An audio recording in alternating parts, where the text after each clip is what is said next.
Hare Krishna. So today is a very auspicious day of Balaram Jayanti, and Lord Balaram is the first expansion of Krishna. So the position of Balaram, how he is situated, we have to understand, and that is explained in this chapter, 5th chapter of the Adalila of Chaitanya Charitamrita. What is the position of Balaram? Usually, generally Hindus, they know Balaram as one of the incarnations of Krishna. If you see the Mahabharata, the character who is playing, the person who is playing the character Krishna, he will be good looking and all. The Balaram will be some middle-aged fatso who is with a beard and like not even properly, but actually he is the supreme personality of Godhead himself. There is no difference between Krishna and Balaram. And it's said that the only difference between Krishna and Balaram is their color, complexion. Krishna is dark and Balaram is white. Otherwise, they're pretty much equal. But of course, Balaram has a special side to him. His role is that he serves Krishna. Servitor Godhead. So he, in his different expansions, has completed the entire service of Krishna. That's why his name is called Shesha. We know Sheshanag. Shesha means the end. It means he has reached the end of the service of Krishna. So here in this 5th chapter, actually we have covered this in our Chaitanya Charitamrita classes. This whole chapter we have gone in extreme depth. So I don't know how many sessions it took to complete this chapter. I think a total of 230 verses in this chapter. So the glories of Lord Nityananda Balaram here. So why are we learning about Nityananda? Because what is that song? Balaram Hoilo Nitai. What is that song? Brajendra Nandana Jay Sachi Sutta Hoilo Se Balaram Hoilo Nitai. Narottam Das Thakur has sung. In fact, there is another book called Gaur Ganodesh Deepika, written by Kavi Karnapur, the son of Shivananda Sena. I think the third son, Shivananda Sena. So he has written this book called Gaur Ganodesh Deepika, which states every single character in Chaitanya Leela and tells what character he was in Krishna Leela. For example, Haridas Thakur, he is Brahma, and Arjuna, Ramananda Rai is, expansion of Arjuna and also Vishakha. And likewise, each of the characters in the Chaitanya Leela, who they were in their original forms, that is mentioned in the book called Gaur Ganodesha Deepika. So there also it is mentioned Nityananda Prabhu is Balaram himself, and Chaitanya Mahaprabhu, of course, is Radha and Krishna combined. So here, the 5 expansions of Nityananda Balaram are explained. In fact, there are 5 verses glorifying Lord Nityananda. Now we will just go there.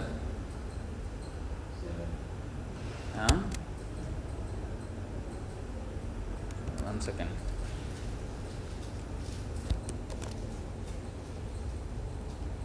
We will just go there so that you get an idea.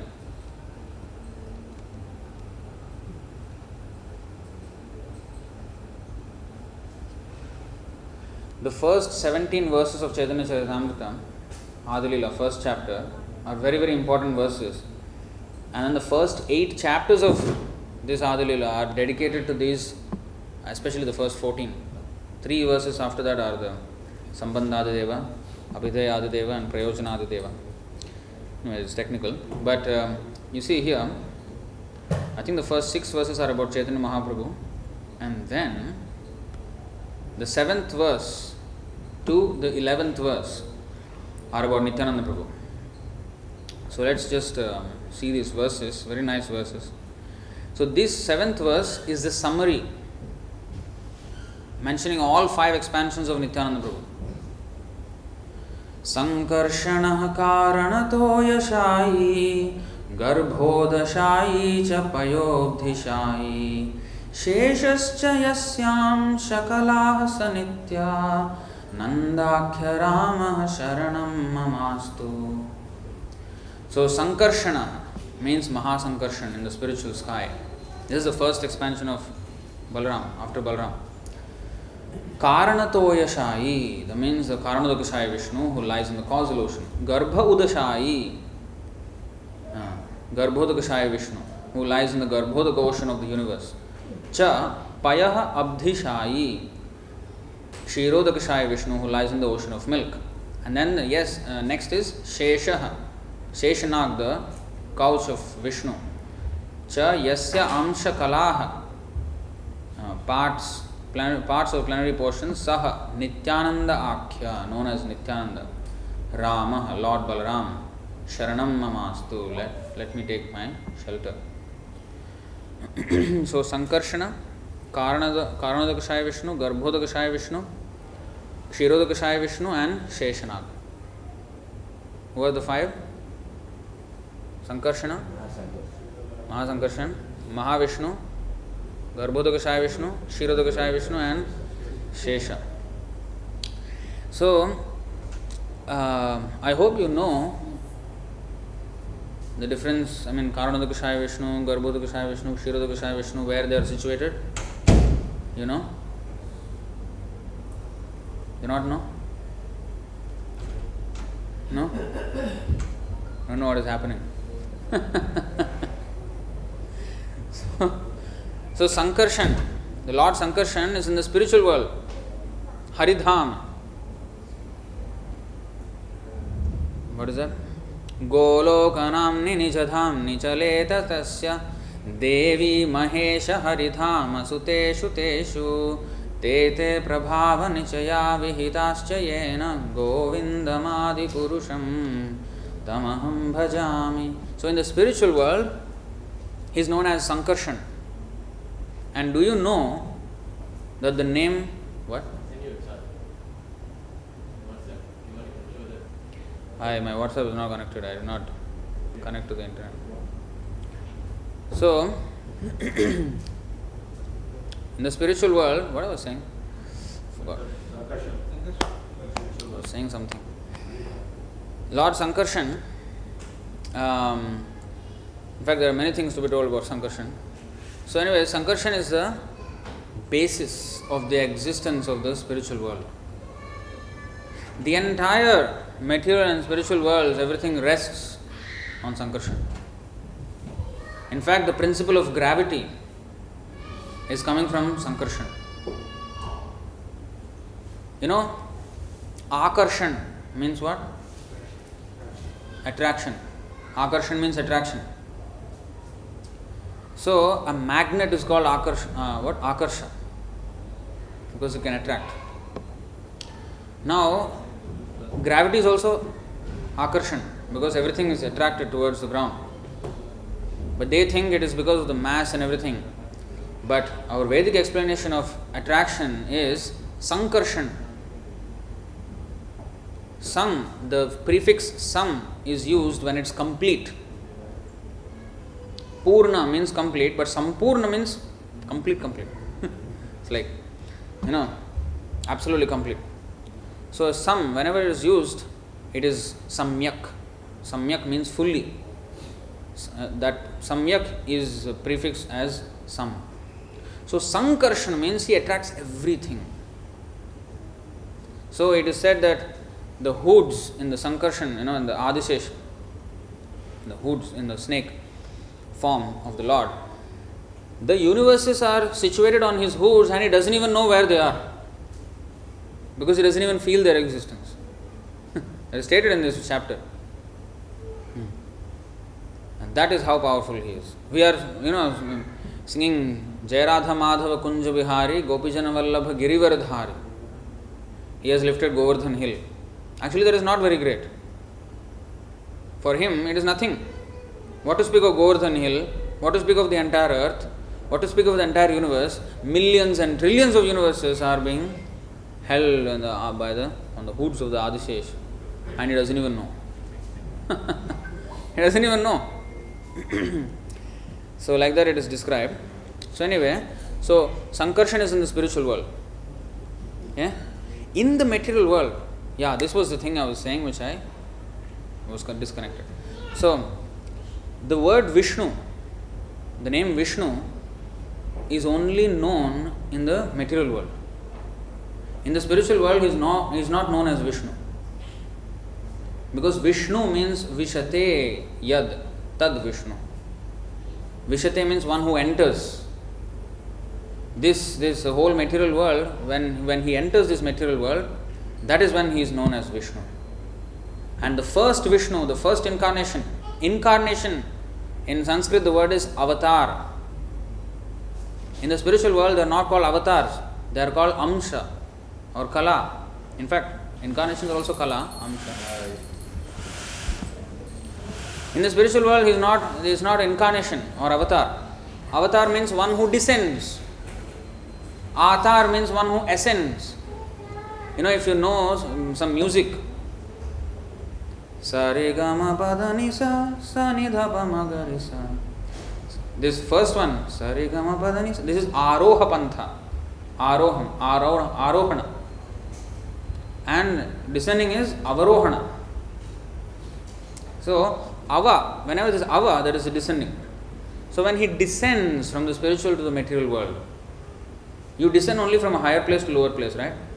So spiritual world is para prakriti, material world is apara prakriti. So when he descends from the para prakriti to the apara prakriti, he is known as avatar. In the spiritual world, he has not descended anywhere, he is the same. Sarvam khalvidam brahma. Everything is spiritual there. There is no inferior energy there. So there is no dissension there. But here there is dissension. So when he descends, of course we have also descended from the spiritual world, but we are not an avatar. We have been forced here. But he comes of his own accord. That's why Janma Karma Chame Divyam. So now, when he descends, he is known as Vishnu. He enters. Now he enters thrice. Thrice he enters. One Vishnu, his first entrance in the Mahavishnu. Yeah? Where he lies down in the causal ocean. Karana, Udaka Shai. Shai means Shayanam, means one who lies down.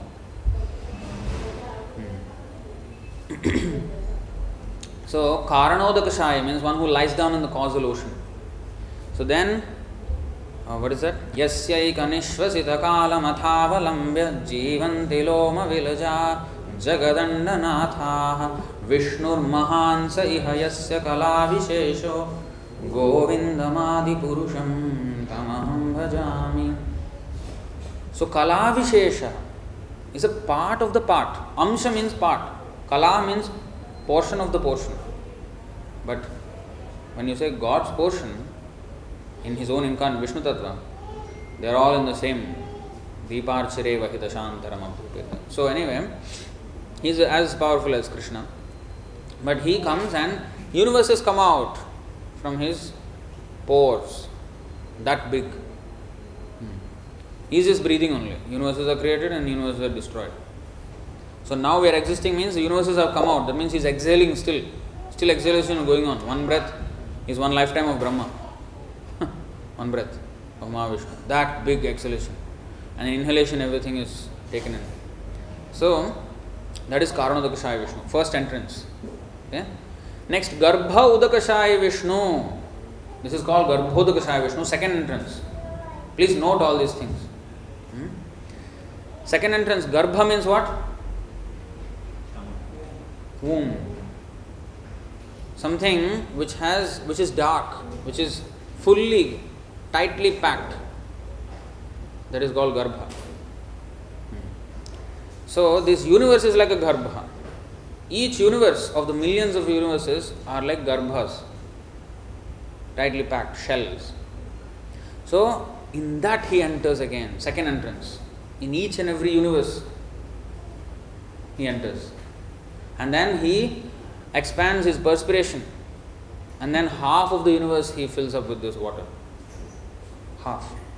So whatever space we see, everything is in the other half.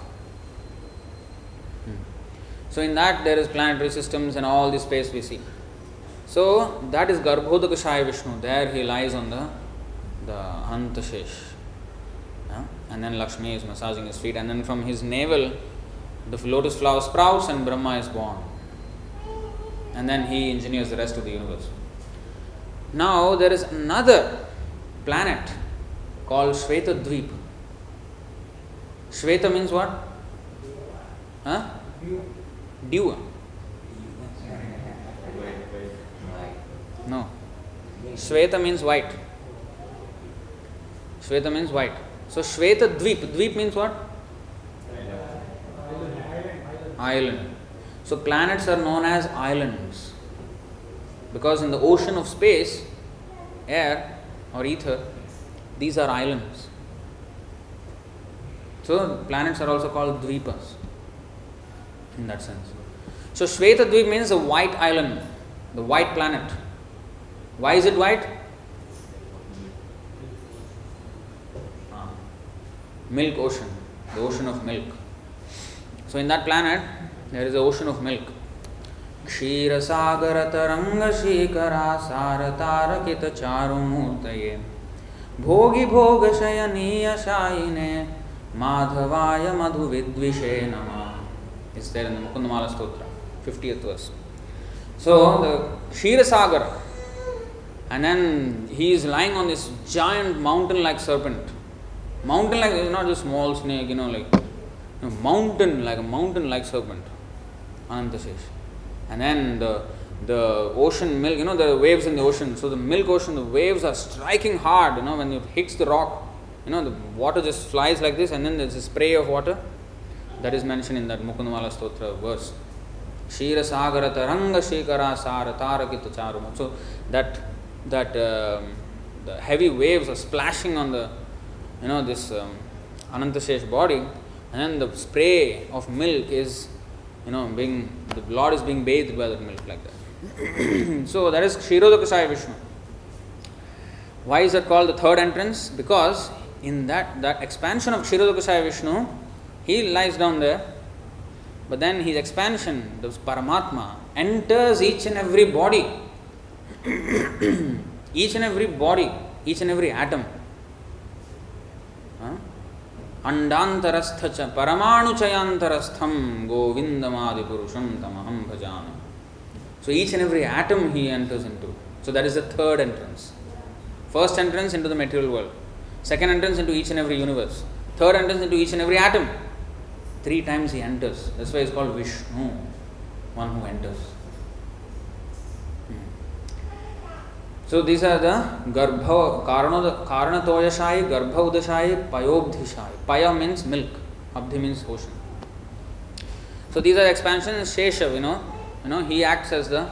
he not only acts as the couch, the bed. In fact, that is also a good thing, because, good example. Now there is a mattress of king coil, king coil mattress. The real coil is the real king, the Shesha. Best bed.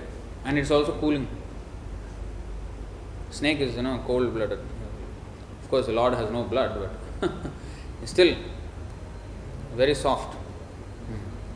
So, this is the verse.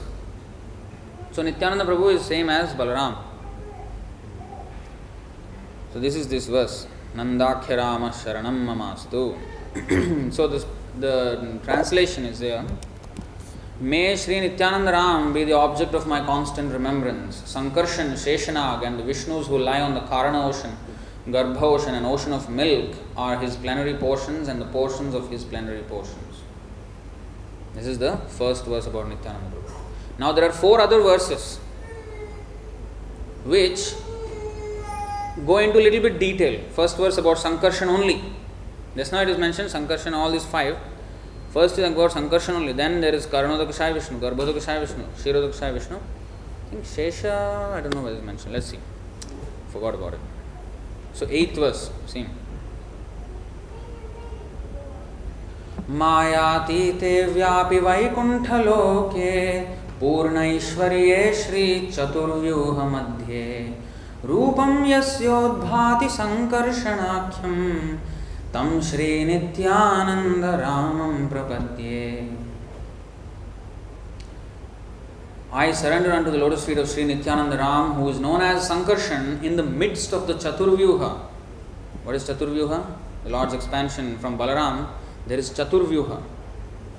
What is that? 4 expansions. Vasudev, Sankarshan, Pradyumna, Aniruddha. Now there are multiple expansions of each of these, but we will just mention these. He possesses full opulences, Purna Aishwarya. What is the Aishwarya? What are the Aishwaryas of the Lord?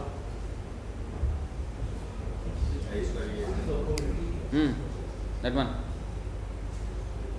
I don't know the full verse.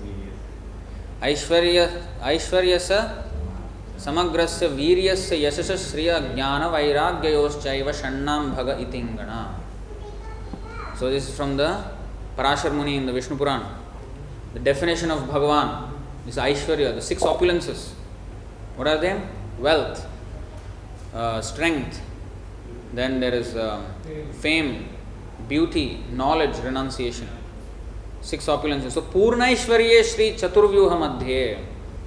So he is in the midst of this Chaturvyuha, and he possesses full opulences and resides in Vaikuntha Loka, far beyond the material creation.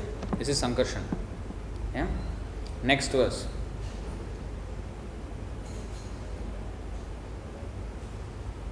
And actually, if you go to the previous verse, there is one word there.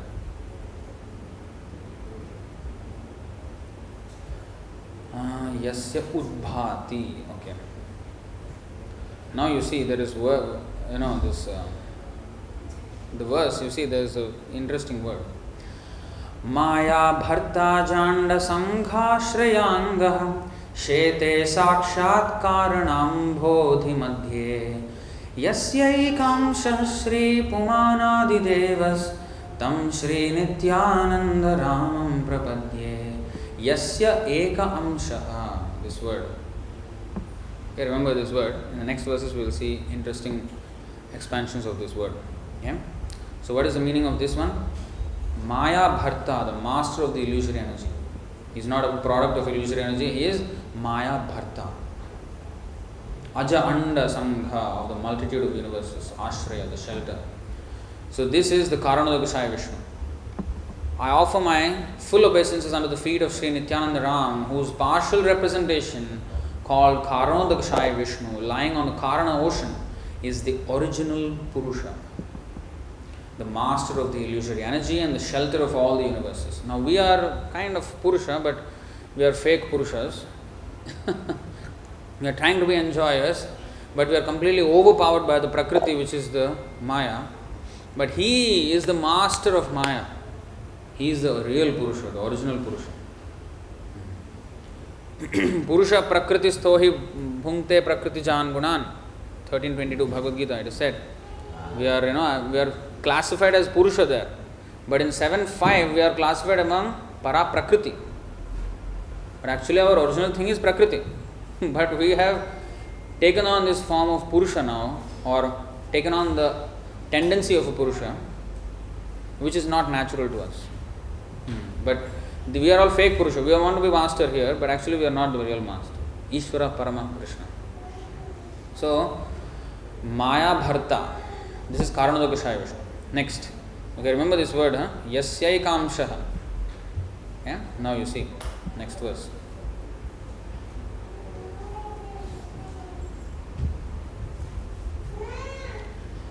First word you see. Yasyam shamshah shrila garbhodashayi yannabhyabjam loka sanghatanalam lokasrashtuh sutikadham dhatus tam Shri Nityananda Ramam Prapadye. Yasyaikamshah, now yasyam shamshah. Yasya amsha amsha. Amsha amsha, portion of a plenary portion. Just now it was Eka Amsha, now Amsha Amsha. So because he is expansion from the Karanodakashaya Vishnu. I offer my full obeisances unto the feet of Sri Nityananda Ram, a partial part of whom is Garbhodakashayi Vishnu. From the navel of Garbhodakashayi Vishnu sprouts the lotus that is the birthplace of Brahma, the engineer of the universe. The stem of that lotus is the resting place of the multitude of planets. So where are the planets situated? In the stem of that lotus. How big is the stem?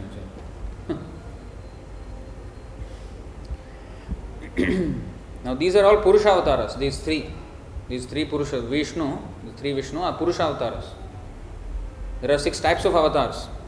Purusha avatars, Leela avatars, Manvantara avatars, Yuga avatars. There is Shaktiavesh avatars. One more I missed out. 6 types of avatars. Leela avatar done. Yuga avatar. Okay. Purusha avatar, Yuga avatar, Leela avatar, Manvantara avatar, Shaktiavesh avatar. One more. Guna avatar, correct. That is that. Guna avatar. So there are 6 types of avatars, not 6 avatars, 6 types, 6 classifications of avatars. Now these 3 are called Purusha avatars. Now next verse you see, Yasyam Sham Sham Shah Paratma Khilanam Poshta Vishnur Bhati Dugdhabdhishayi Shauni Bharta Yat Kalasopyanantas Tam Shri Nityananda Ramam Prapadye. Amsha, portion of a plenary portion. Paratma Khilanam. I offer my respectful obeisances under the feet of Sri Nityananda Ram, whose secondary part is the Vishnu lying in the ocean of milk. That Kshirodakashayi Vishnu is the super soul of all living entities and the maintainer of all the universes. Sheshanag is his further sub part. So Sheshanag is just included in this. Anantam Sheshanag. Now, how many Vishnus are there? This is 3, right? Technically 3. But if you actually count, innumerable. There is one Mahavishnu. Garbhodakashayi Vishnu, how many? 1 per universe. And how many universes? Unlimited universes. So there are unlimited Garbhodakashayi Vishnus. And how many Kshirodakashayi Vishnus? 1 per universe? So there are unlimited per universe. And there are unlimited universes. Unlimited times unlimited. So that many Purusha avatars itself. So okay. So now we will go to the 5th chapter.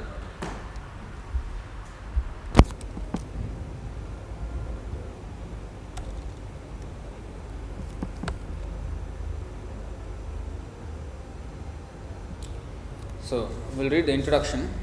This chapter is chiefly devoted to describing the essential nature and glories of Sri Nityananda Prabhu. Lord Sri Krishna is the absolute personality of Godhead, and his first expansion in a form for pastimes is Sri Balaram. His first expansion of Krishna. Krishna expanded into multi innumerable forms, but that first expansion is Balaram.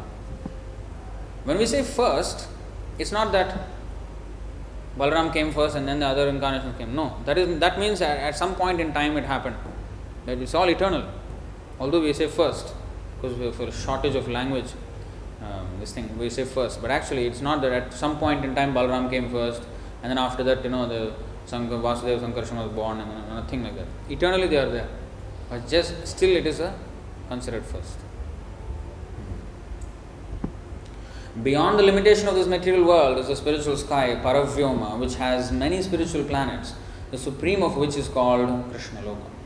Krishnaloka, the abode of Krishna, has 3 divisions, which are known as Dwarka, Mathura and Gokula. So in the Golok Vrindavan there are 3. In that abode, the personality of Godhead expands himself into 4 plenary portions: Krishna, Balaram, Pradyumna, transcendental Cupid, and Aniruddha. They are known as the original quadruple forms.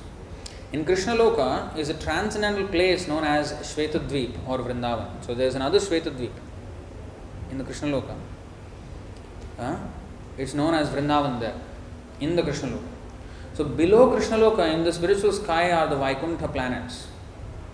On each Vaikuntha planet, a four-handed Narayana, expanded from the first quadruple manifestation, is present. This is very, very technical. Very technical, you know. So there are very specific informations. So on each Vaikuntha planet, a four-handed Narayana expanded from the first quadruple manifestation is present. The personality of Godhead known as Sri Balaram in Krishnaloka is the original Sankarshan, attracting deity. Sankarshan means attraction, deity. So he is not only the gravity, material attraction, gravity, but also spiritual attraction. That's why Krishna and Sankarshan is actually synonymous. Krishna means the all attractive. Sankarshan means one who attracts again, one who attracts everything towards him. So not only by his power, the gravity is actually not according to mass and all. According to Vedic understanding, we understand is because of the power of Lord Sankarshan, Adisesha. But even spiritually he attracts. Once we know about him, the only reason why we are not attracted to Krishna is because of the material dust that is covering. I saw a magnet, I just made a search that quite a few years back. Magnet, it attracts iron. So, but when there is rust on the iron, there is feeble attraction towards the magnet. Not very,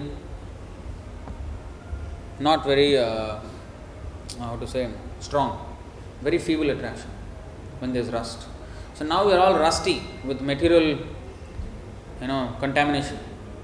But in our pure form, we are irresistibly attracted towards Krishna.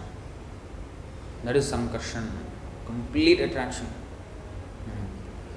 And from this Sankarshan expands another Sankarshan called Mahasankarshan, who resides in one of the Vaikuntha planets. By his internal potency, Mahasankarshan maintains the transcendental existence of all the planets in the spiritual sky. Now Yogamaya manages the entire spiritual world, right? But she is nothing but the potency of Mahasankarshan.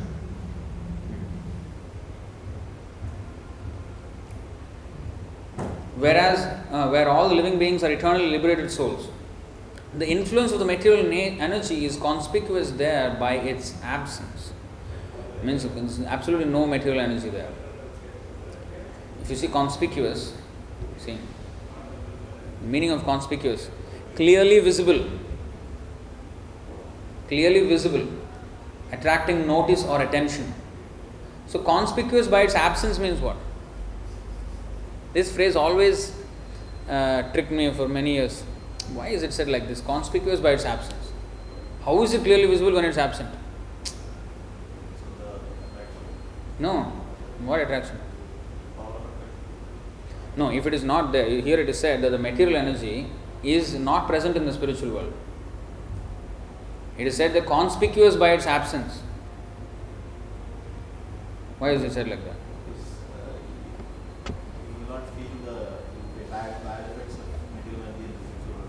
So why it is conspicuous? Why is it clearly noticeable? There is nothing about it there.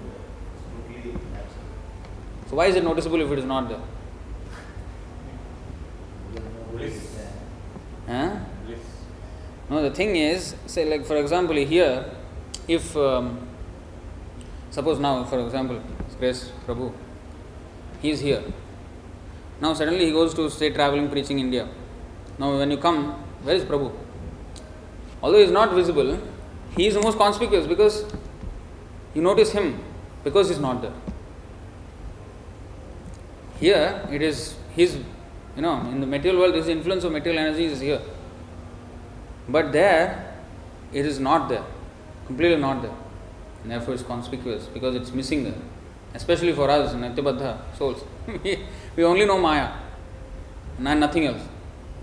And that is completely absent in the spiritual world. So in that way. So it is conspicuous there by its absence. On those planets, the second quadruple manifestation is present. Outside of the Vaikuntha planets is the impersonal manifestation of Sri Krishna, which is known as the Brahmaloka, which is the Brahmajyoti. On the other side of Brahmaloka is a spiritual Karana Samudra or causal ocean. The material energy exists on the other side of the causal ocean. without touching it. So now you get an idea. It is also known as Viraja river. It's called Karana Samudra, but also known as Viraja river.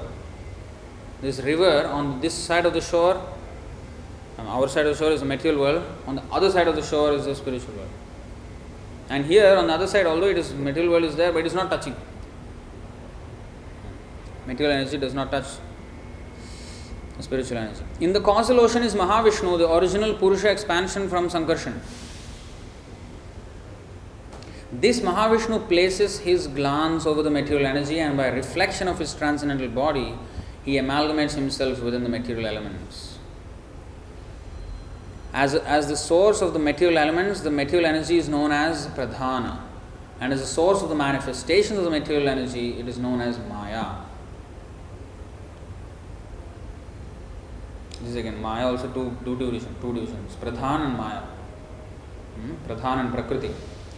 So Pradhan is the ingrediential elements, material elements, as the source of material elements. Now, when they become manifest in contact with the three modes and form these different multi forms that we see in the material world, are combinations of the three modes, then it is known as Maya, Prakriti, manifest Prakriti. But material nature is inert in that she has no independent power to do anything. She is empowered to make the cosmic manifestation by the glance of Mahavishnu. Therefore, the material energy is not the original cause of the material manifestation, rather the transcendental glance of Mahavishnu over material nature produces that cosmic manifestation. Mahavishnu again enters every universe as the reservoir of all living entities, Garbhodakashaya Vishnu. From Garbhodakashaya Vishnu expands Kshirodakashaya Vishnu, the super soul of every living entity. Garbhodakashaya Vishnu also has his own Vaikuntha planet in every universe, where he lives as a super soul or supreme controller of the universe. Garbhodakashaya Vishnu reclines in the midst of the watery portion of the universe and generates the first living creature of the universe, Brahma. The imaginary universal form is a partial manifestation of Garbhodakashaya Vishnu.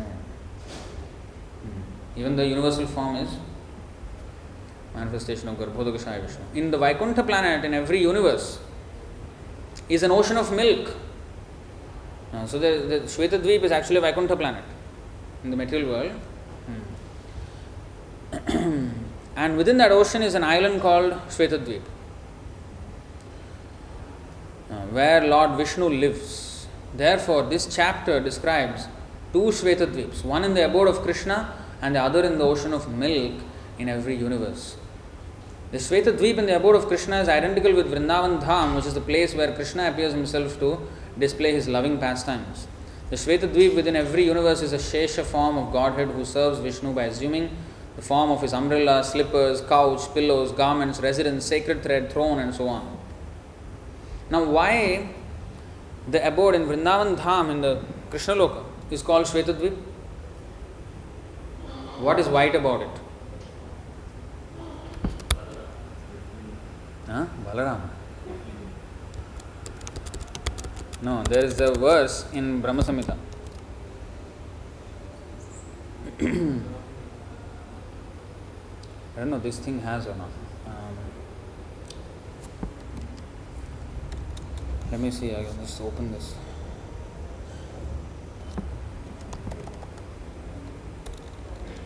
Actually, we sing in the Brahma Samhita song, the last two verses, you can see there. Why is it known as Shvetadvip? Oh, here.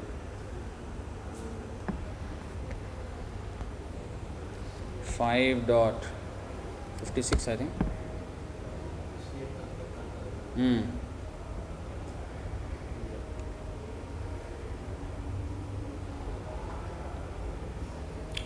You see this part. Sayatra kshiradhi sravati surabhibhyascha sumahan. This part. Shriyah kanta kanta parama purushah kalpataraho druma bhumischintamani ganamayi toyamamritam pathaganam natyam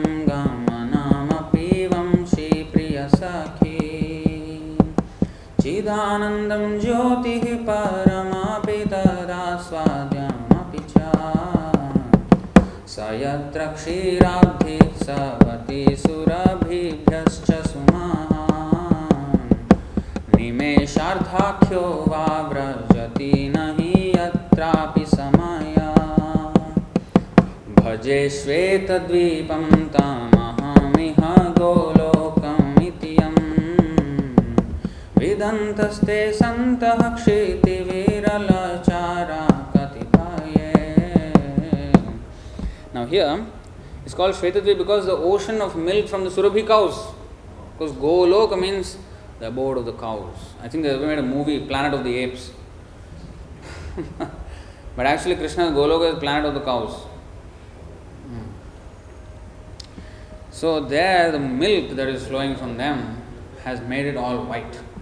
I worship that transcendental seat known as Shvetadvip, where as loving consorts the Lakshmis in their unalloyed spiritual essence practice the amorous service of the Supreme Lord Krishna as their only lover, where every tree is a transcendental purpose tree, where the soil is the purpose gem, all water is nectar, every word is a song, every gate is a dance, the flute is a favorite attendant, effulgence is full of transcendental bliss, and the supreme spiritual entities are all enjoyable and tasty, where numberless milk cows always emit transcendental oceans of milk, where there is eternal existence of transcendental time, who is ever present and without past or future, and hence is not subject to the quality of passing away for even for the space of half a moment. Nimesha ardha means half a moment. Ardha means half. Nahi yasya, what is that? Vrajati, nahi yatrapi samaya. Nimeshardhakhyo va vrajati nahi.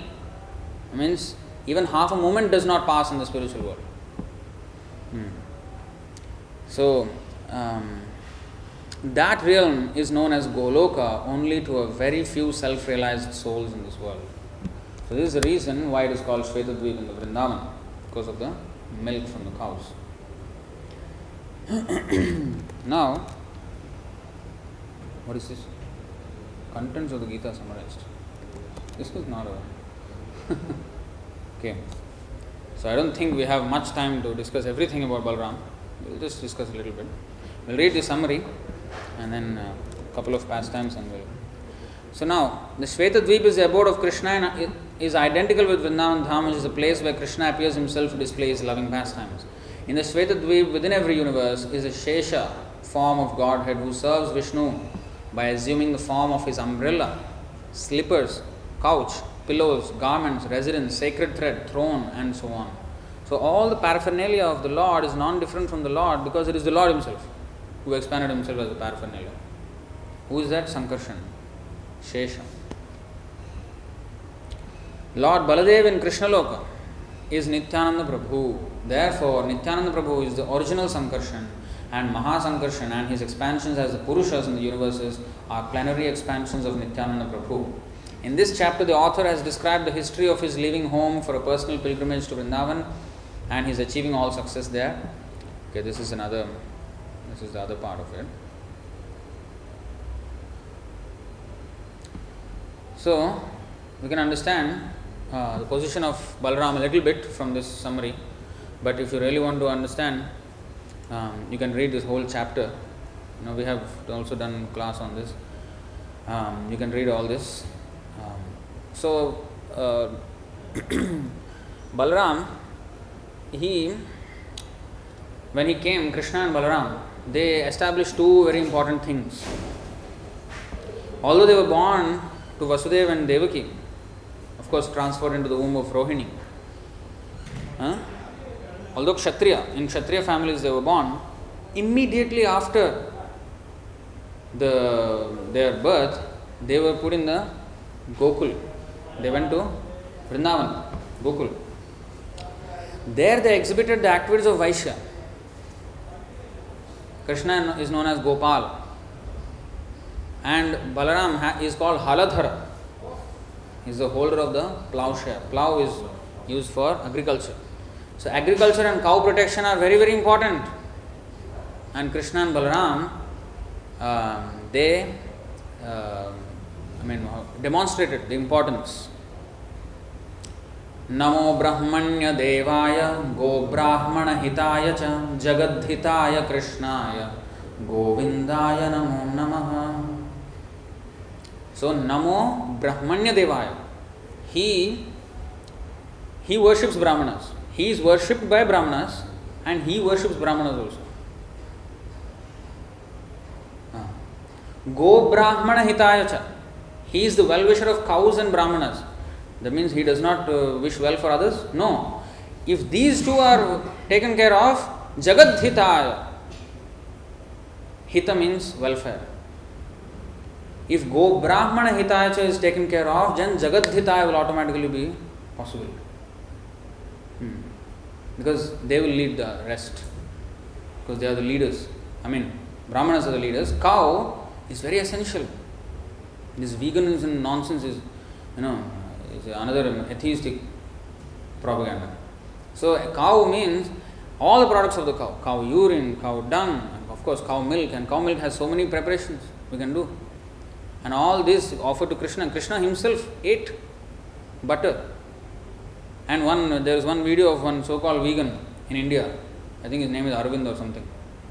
He is propagating that Krishna he does not eat. I mean he ate that time, but he did not take from the cow. Then how did he get? What is it talking about? I think the other day we went to one house and they gave us almond milk. For the first time in my life I drank almond milk. Horrible.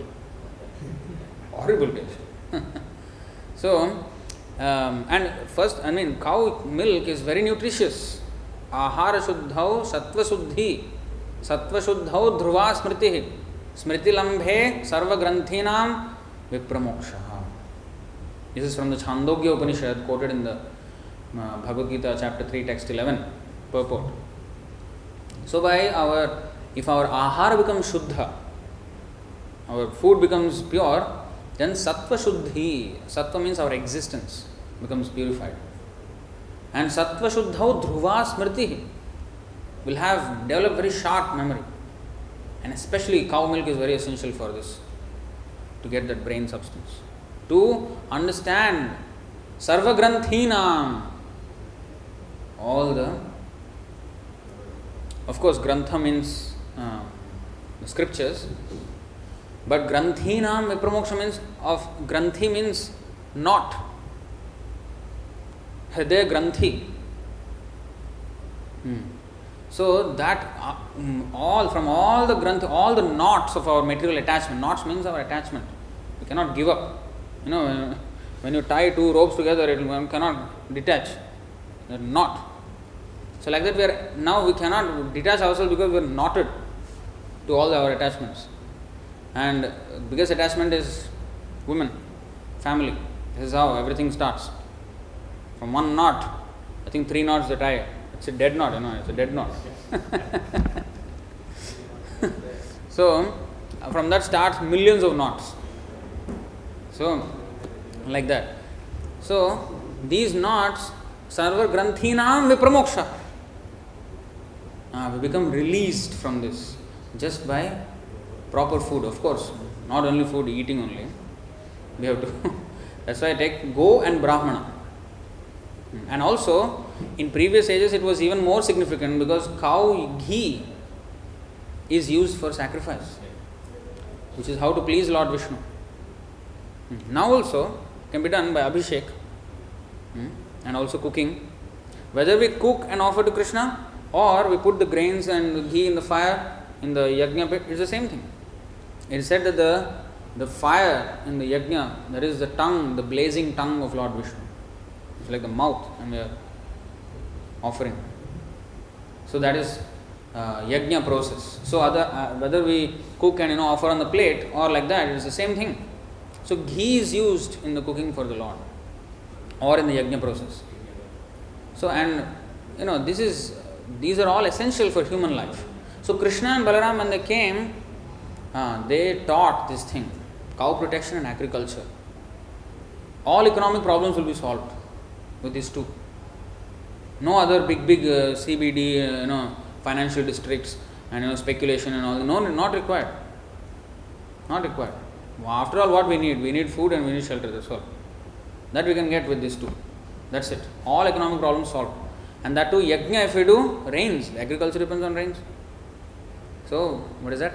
Annad bhavanti bhutani parjanyad anna sambhavaha yajnad bhavati parjanyo. What is that? Yajna karma samudbhavaha. The next verse also. Now, first let us see this verse itself. 3:14.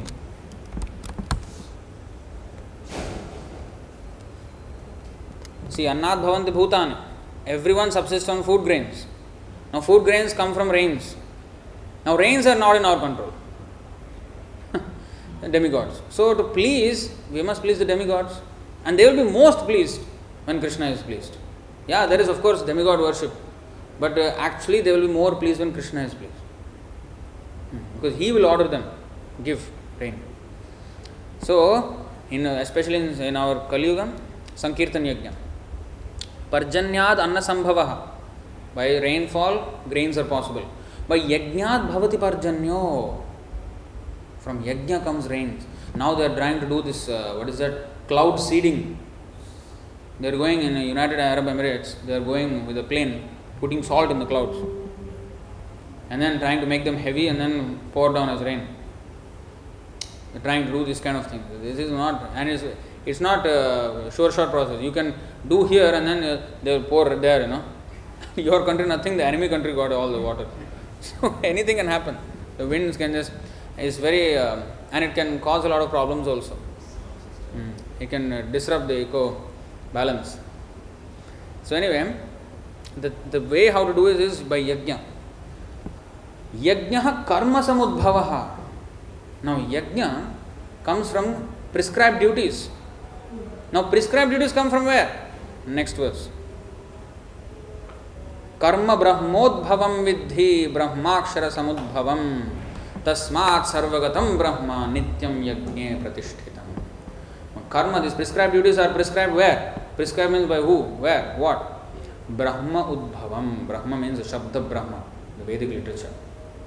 And Brahma akshara samudbhavam.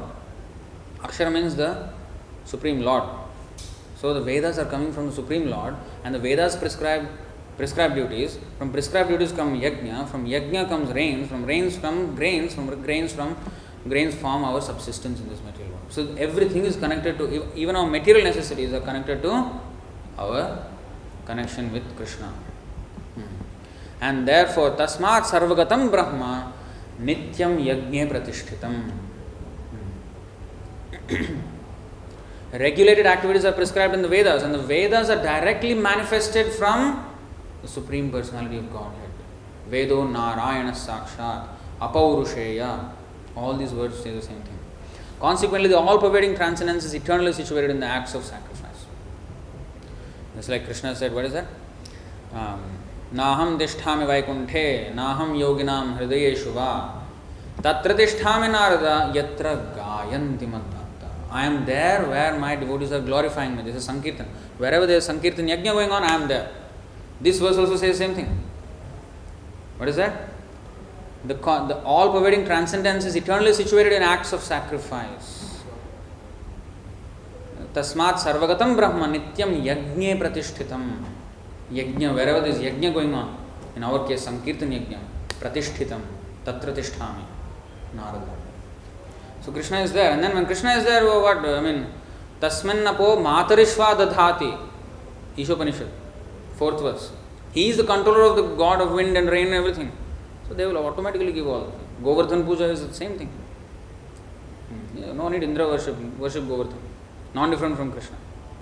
So he established these things. Materially. Maintenance, he has already shown the path. Now the next thing is Balaram is the original spiritual master. Original spiritual master is Balaram. Why? Because what does the spiritual master do? What is his function? He first of all always is engaging in the service of Krishna, and he expands the service by training many people into Vaishnavism and expanding the service more and more and more.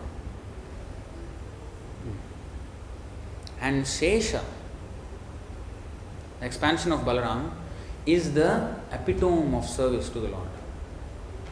That's why his name is Sesha. He has reached the end in serving the Lord. So, by doing that, he is showing how to serve the Lord.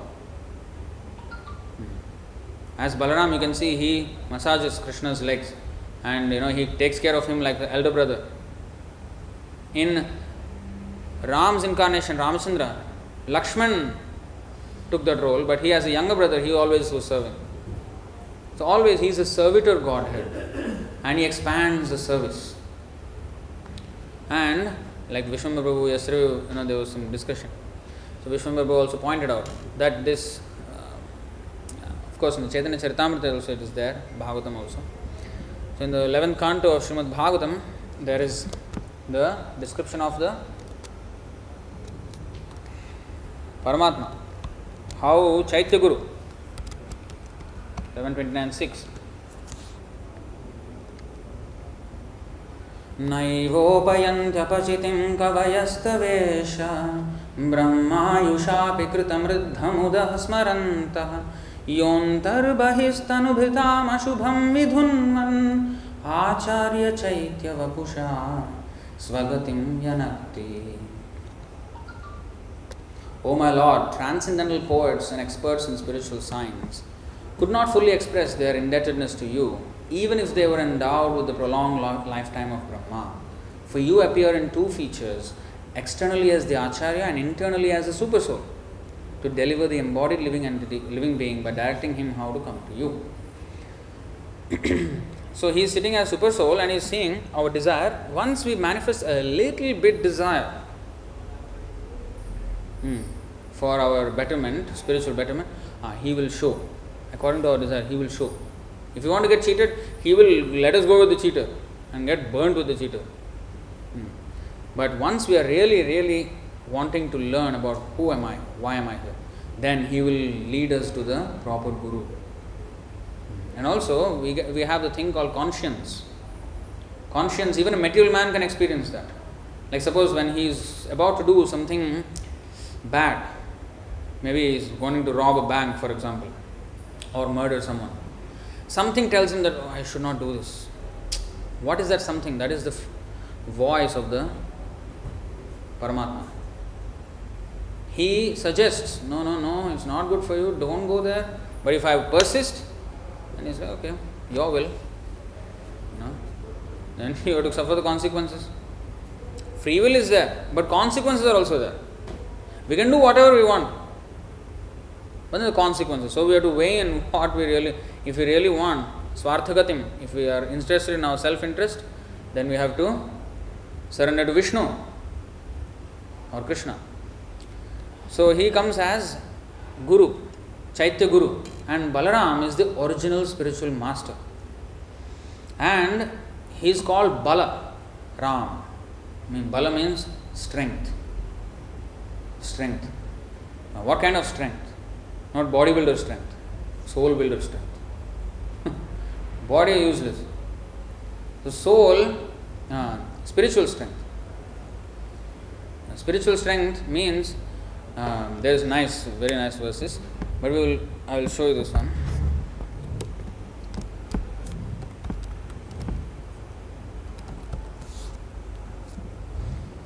So by serving the spiritual master, we get the strength. Jnanashana. Actually, this verse explains everything.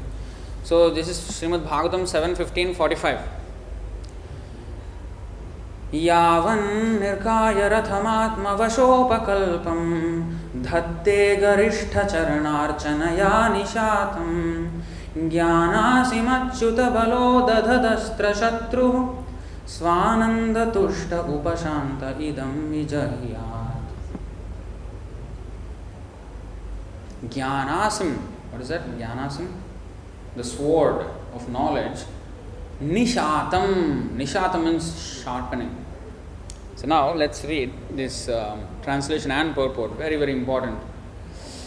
So as long as one has to accept a material body with its different parts and paraphernalia, which are not fully under one's control, one must have the lotus feet of his superiors, namely his spiritual master and the spiritual master's predecessors. By their mercy, one can sharpen the sword of knowledge, and with the power of the Supreme Personality of Godhead's mercy, one must then conquer the enemies mentioned above. In this way, the devotee should be able to merge into his own transcendental bliss, and then he may give up his body and resume his spiritual identity. Now, the word here is mentioned very nicely. Achyuta balo. Achyuta balo means, here it is translated word to word as by the transcendental strength of Krishna. But there is another meaning. Of course, it is the same meaning, but Achyuta means Krishna, Bala means Balaram. By the mercy of Krishna and Balaram only we can advance in spiritual life, especially Balaram.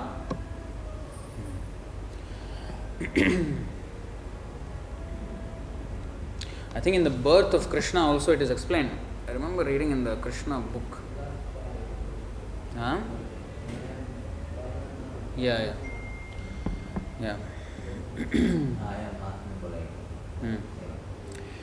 So, I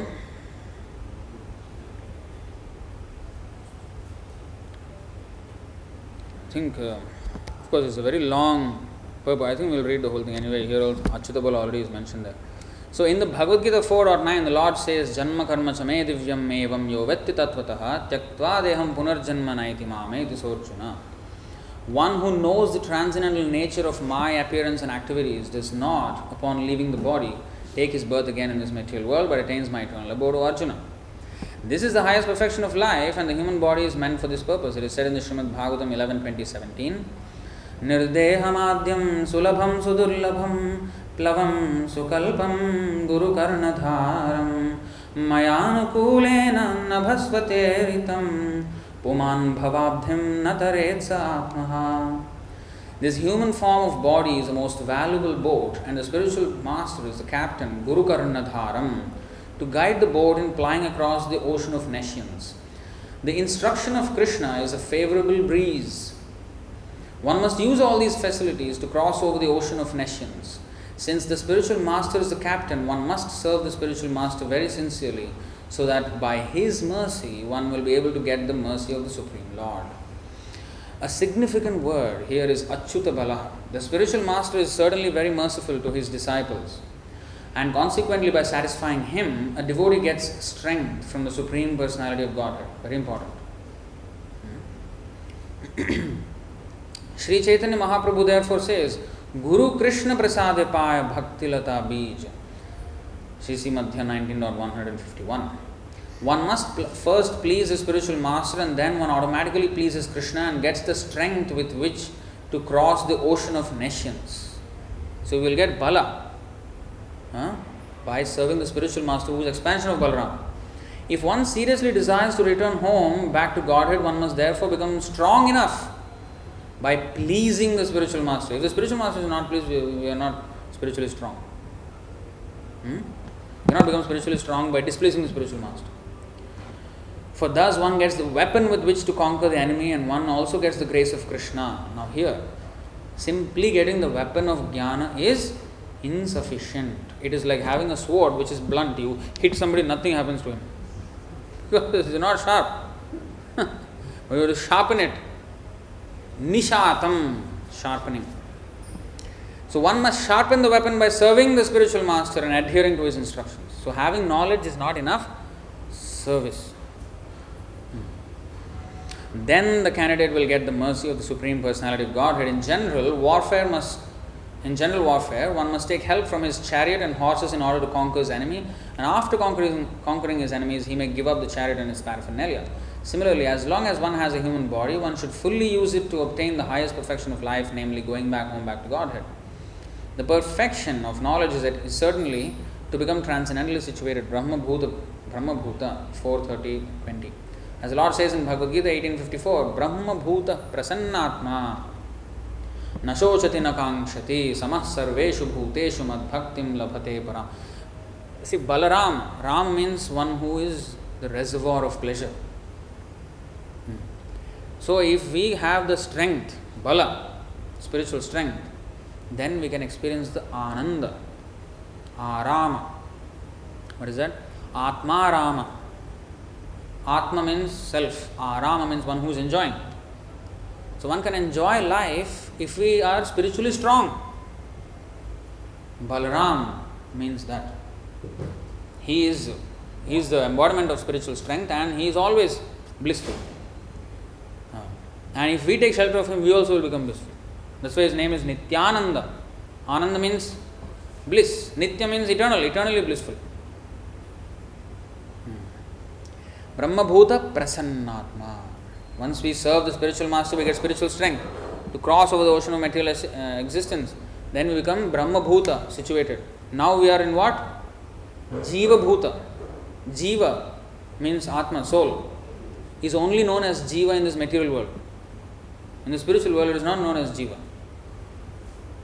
Because there everything is living. Here, matter is dead. And Jiva means one which has life. There everything has life. So they are not called Jivatma. They are called Brahma. Brahma Bhuta, not Jiva Bhuta. Brahma Bhuta Prasannatma Nashochati Nakangshati Samas Sarveshu Bhuteshu Mad Bhaktim Labhate Para. One who is transcendently situated at once realizes Supreme Brahman. Supreme Brahman is Parabrahman, who is Krishna, and becomes fully joyful. He never laments nor desires to have anything. He is equally disposed toward all living entities. In that state, he attains pure devotional service.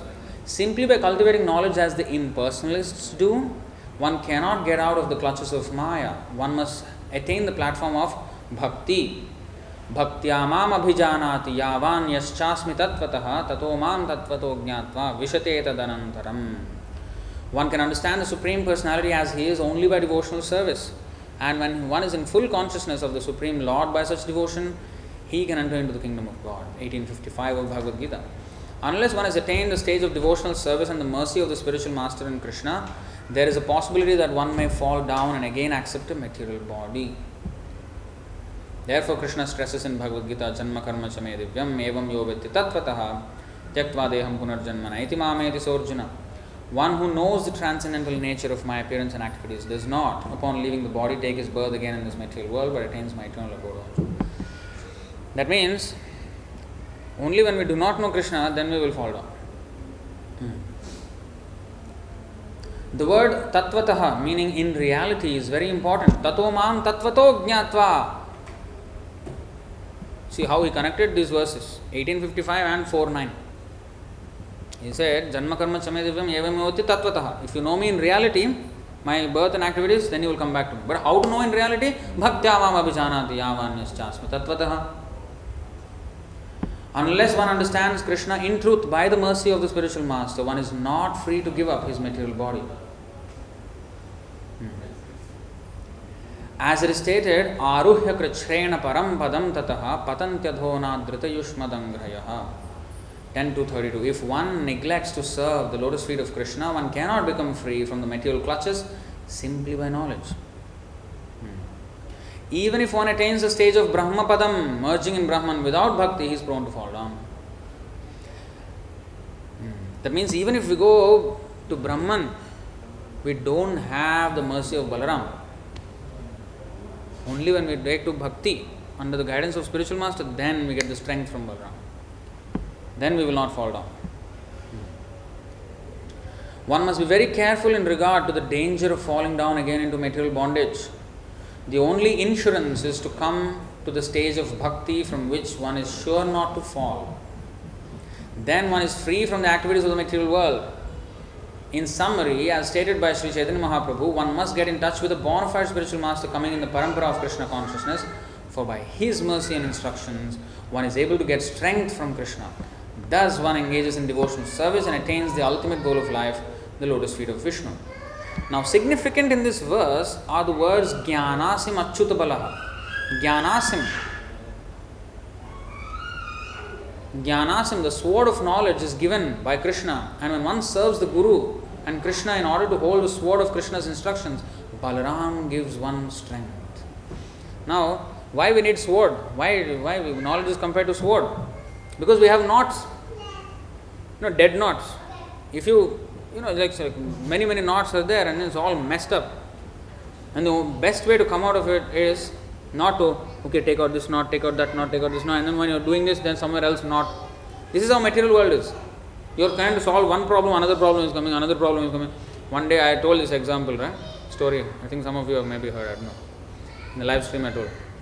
One day when I was in my summer holidays in India, after final exams. So we were having holidays. So my father, he was going to work. So before he went to work, he had this ball of thread. But it came out of that roll. And it all was just knotted and everything was just like, messed up. So he asked me, okay, this is the thread. By the time I come back in the evening, you take everything out and make it straight again. Take out all these knots and all this. Unentangle it. So then he said, this will teach you patience. This will teach you a very good lesson of patience, he said. So I was trying. In the morning I started. Okay, good. Let's try. Taking out one by one. And then I take out everything and then, wow, the rest of it was still knotted. And then I was trying to take out and take out. 2.5 hours I did. Almost zero progress. I said, go to hell with this thread. I'm not going to do it. Why should I bother myself with the thread? My life is being wasted. I just play and enjoy my life. So I was thinking, so actually that is how this material world is. We are thinking that we have to solve all problems. We have to, unentangle this, unentangle. Actually just throw the whole thing away. Why would? But we don't have the strength to throw away. We are ourselves knotted to that. So best way is take a sword, cut the whole thing. That's why this knowledge is compared to sword. And if it is not sharp, you do the nothing will happen. It will not get cut. So it has to be sharpened. So by knowledge from the Guru and also serving. That's why pranipatena pariprashena sevaya upadekshanti te jnanam jnaninas tattvadarshana.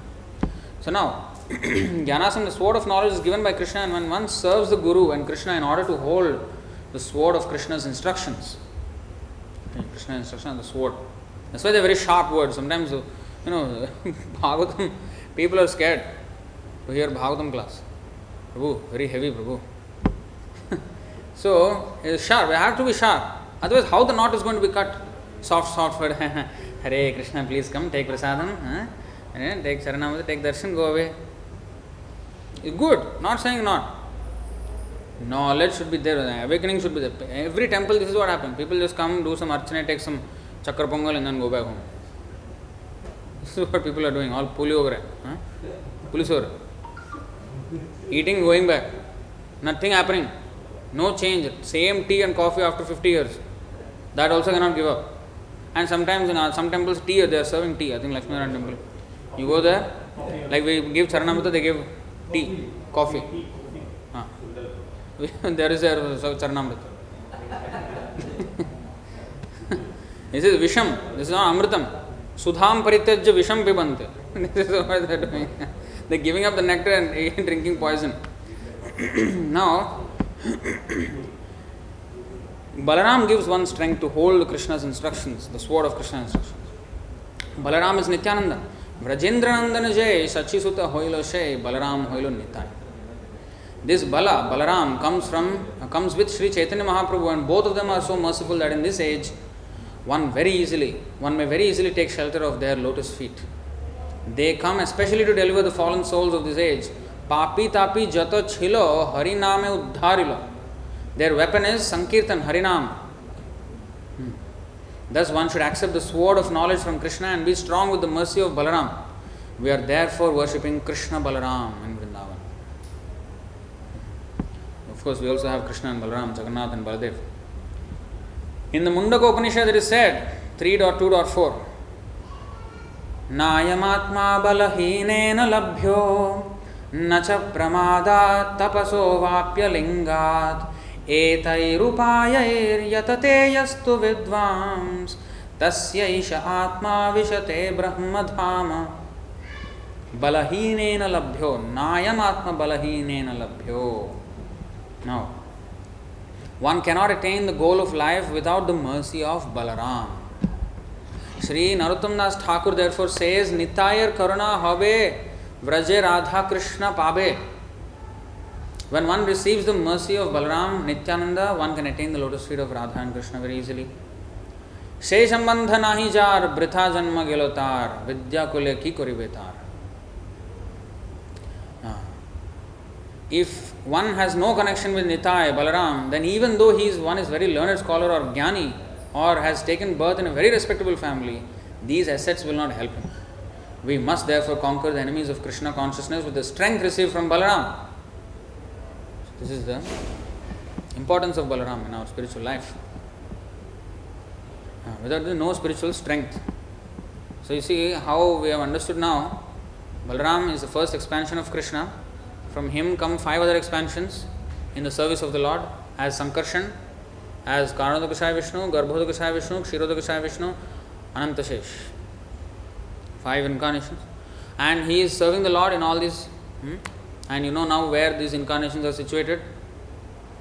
So then we have they coming. In fact, I think this is in the Krishna book. I have to locate it. I am not sure exactly where to find. You know, the thing it is said that the 6 sons of Devaki, the birth of Krishna and Balaram is also significant. That the 6 sons of Devaki that were killed, and then Balaram came, and then transferred into Rohini, and then Krishna came. Now there is an explanation for this by the Acharyas. Maybe you can help me find. Huh? 10:9:26. 10:9. I think it's 10:2 or something, isn't it? Somewhere. So it is said that the 6 sons represent, 6. Singapore there's a 6 like this. 5 and 6. So 6 sons of Devaki. They are the 6. 10:1.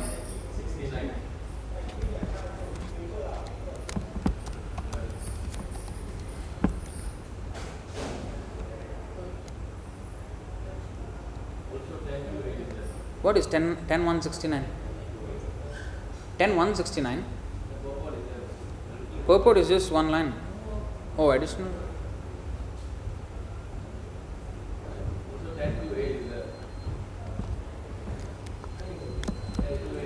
What, about what actually? No. Yeah, that part. 10:1:2.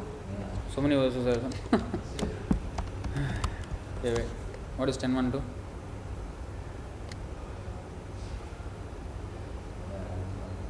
What is explained here?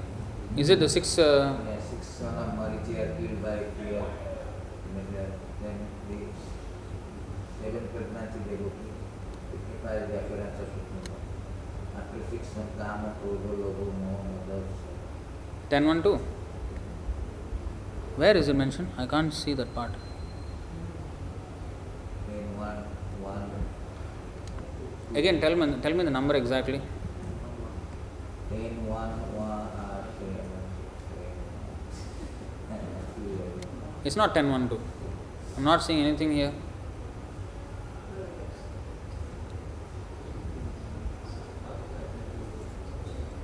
Ten to 8. Okay, just to 10 to 8. Okay. देवक्या जठरे गर्भं शेषाख्यं Dham मामकं तत्सन्निकृष्य रोहिण्या udare sanniveshaya. Within the womb of Devaki is my partial plenary expansion known as Sankarshan or Shesha. This is Balaram. Without difficulty transform into the womb of Rohini. Now purport, the first plenary expansion of Krishna is Baladev, also known as Shesha. The Shesha incarnation of Supreme Personality of Godhead supports the entire universe, and the eternal mother of this incarnation is Mother Rohini. Because I am going into the womb of Devaki, the Lord told Yogamaya, the Shesha incarnation has already gone there and made suitable arrangements so that I may live there. Now he should enter the womb of Rohini, his eternal mother. It was not like a glitch in the plan of Krishna. Hey, I am supposed to go there. Why Balaram and Devaki? Move him somewhere. No, it was a purpose. Everything with Lord is purpose. Now what is the purpose? In this connection, one may ask how Supreme Personality of Godhead, who is always situated transcendently, could enter the womb of Devaki, which had previously been entered by the 6 asuras, the Shadgarbhas. Does this mean that the Shadgarbhasuras were equal to the transcendental body of the Supreme Personality of Godhead? The following answer is given by Srila Vishwanath Chakravarti Thakur. The entire creation as well as its individual parts is an expansion of the energy of the Supreme Personality of Godhead. Therefore, even though the Lord enters the material world, he does not do so. This is explained by the Lord himself in Bhagavad Gita 9.4 and 5. Maya tadamidam sarvam jagadavyaktamurtina matsthani sarva bhutani nachaham teshvavasthitah nachamatstani bhutani pashyame yogamaishwaram bhuta bhrinna cha bhutastho mamatma bhuta bhavanah. My me in my unmanifested form, this entire universe is pervaded. All beings are in me, but I am not in them, and yet everything that is created does not rest in me. Behold my mystic opulence. Although I am the maintainer of all the living entities, and although I am everywhere, I am not part of this cosmic manifestation, for myself is the very source of creation. Sarvam khalvidam Brahma. Everything is an expansion of Brahman, the Supreme Personality of Godhead. Yet everything is not the Supreme Godhead and is not everywhere. Everything rests upon him and yet does not rest upon him. This can be explained only through the Achintya Bheda philosophy. Such truths cannot be understood, however, unless one is a pure devotee. For the Lord says in the Bhagavad Gita 18:55, Bhaktya mam abhijanati yavanyaschasmi tattvataha. One can understand the Supreme Personality of Godhead as he is only by devotional service. Even though the Lord cannot be understood by ordinary persons, this principle should be understood from the statement of the Shastras. Now, a pure devotee is always transcendently situated because of executing the 9 different processes of Bhakti Yoga. Shravanam, Kirtanam, Vishnu, Smaranam, Padasevanam, Archanam, Vandanam, Dasam, Sakhyam, Atmanivendranam. Thus situated in devotional service, a devotee, although in the material world, is not in the material world. Yet a devotee always fears. Because I am associated with the material world, so many contaminations affect me. Therefore, he is always alert in fear, which gradually diminishes his material association. This is the proper use of fear in Krishna consciousness. Now, fear is, one becomes fearful, but fear, is, devotee is also fearful in this way. Prahlad Maharaj also expressed his fear towards Maya. He said, Narasimhadev, I am not afraid of your ghastly form, but I am afraid of Maya. A devotee should be afraid of Maya in the way that he should be remaining alert. Not like becoming lax. Maya cannot touch me. What is there? Maya is my servant. If I behave like that, then I will be kicked. Therefore, is always alert in fear, which gradually diminishes his material association. Now, symbolically, Mother Devaki's constant fear of Kamsa was purifying her. A pure devotee should always fear material association, and in this way, all the asuras of material association will be killed, as the Shad Garbhasuras were killed by Kamsa. Now, this is another symbolical explanation given by Vishwanath Chakravarti Thakur. What is that? Devaki's constant fear of Kamsa was the personification of Maya, or material. Material world. So her fear for Kamsa was purifying her. A pure devotee should always fear material association, and Kamsa is embodiment of material association. All materialistic people are asuras against Krishna consciousness. A pure devotee should always fear material association, and in this way all the asuras of material association will be killed. What are the asuras of material association? As the Shad Garbhasuras were killed by Kamsa. It is said that from the mind, Marichi appears. In other words, Marichi is an incarnation of the mind. Marichi has 6 sons: Kama, Krodha, Lobha, Moha, Mada and Matsarya. Lust, anger, greed, illusion, madness and envy. So if a devotee remains alert and fearful of Maya always,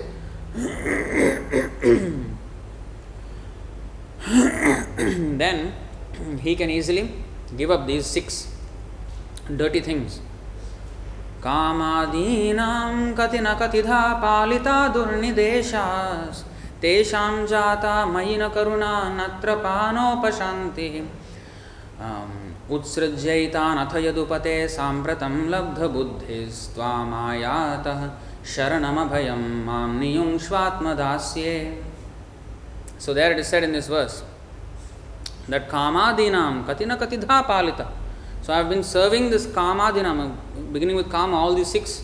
I have been serving for time immemorial. No upashanti, no peace in my life for millions of years. Now I have come to Krishna consciousness, I am trying to give them up. How we can give them up? By having this fear of Maya and being very careful, following the regulative principle. That's why that 5.8.8, the purport Prabhu always shows that we have to follow everything and then we will not fall down. Otherwise, however advanced we may be, we may fall down.